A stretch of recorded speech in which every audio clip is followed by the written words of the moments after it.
Il preambolo è che ho avuto l'occasione di metter mano anch'io 25 anni fa, per cui purtroppo tantissimo tempo fa, a questa opera che è di proprietà del Mazzarol.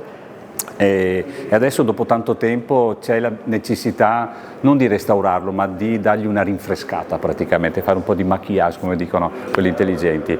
E il gruppo del Mazzarol mi ha dato a me questo compito. Mi dispiace non ci siano i colleghi che allora hanno messo mano, ma per semplificare tutto mi arrangio io. Mi avvalgo di, come si diceva prima, di Lorenzo Buffon, che è una persona che mi sta seguendo nel percorso artistico, per cui sarà prezioso il suo lavoro.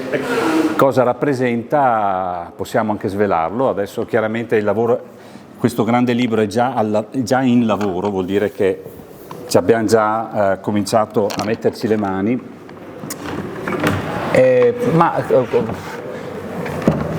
Cosa rappresenta? Rappresenta Cison di Valmarino, rappresenta quello che era loro.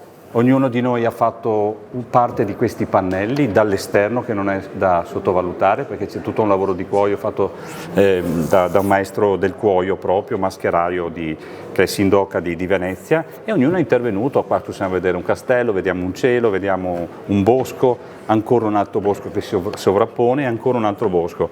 La cosa molto particolare è che quasi in tutti i pannelli compare questa figura furtiva, che c'è o non c'è, che si vede o che non si vede, ce n'è una qua, ce n'è una qua, ce n'è anche qualcuna in questi pannelli qua, che adesso sono stati rimossi provvisoriamente, perché ripeto, stiamo lavorando.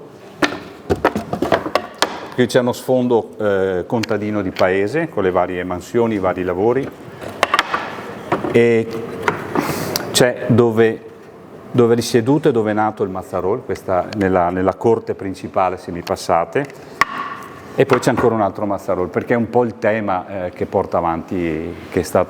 portato avanti questo libro.